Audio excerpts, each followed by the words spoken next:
திருச்சிற்றம்பலம். திருநாவுக்கரசு சுவாமிகள் அருளி செய்த தேவாரம் 4ஆம் திருமுறை, பண் காந்தாரம், தரம் திரு கழிப்பாலை, நாடு காவேரி வடகரை, பதிகம் 6, பாடல் 5. பழியிலான் புகழ் உடையான் பால் நீற்ற நான் ஏற்றான் என்கின்றாள். பழியிலான் புகழ் உடையான் பால் நீற்றன் ஏற்றான் என்கின்றாள். விழி உலாம் பெருந்தடங்கன் விழி உலாம் பெருந்தடங்கன் 2 அல்ல 3 உளவே என்கின்றாள். சுழி உலாம் வருகங்கை தோய்ந்த சடையவனே என்கின்றாள். சுழி உலாம் வருகங்கை தோய்ந்த சடையவனே என்கின்றாள். கழி உலாம் சூழ்ந்த கழிப்பாலை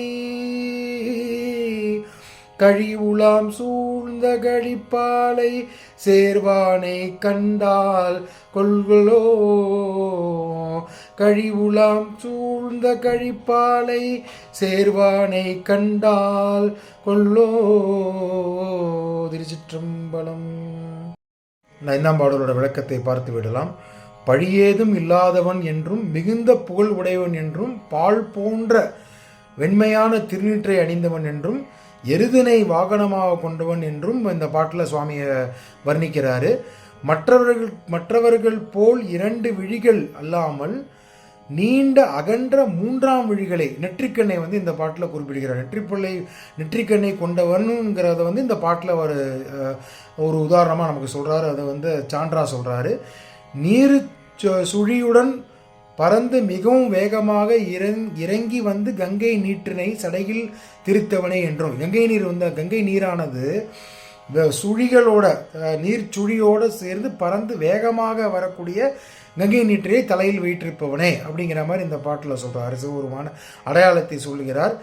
இந்த பழங்கழிகள் சூழ்ந்த திருக்கழிப்பாலை தலத்தில் உரையும் சிவபெருமானே எனது மகள் கண்டாலோ போலும் அப்படிங்கிற மாதிரி இந்த பாட்டை முடிக்கிறார் அவர். திருச்சிற்றம்பலம்.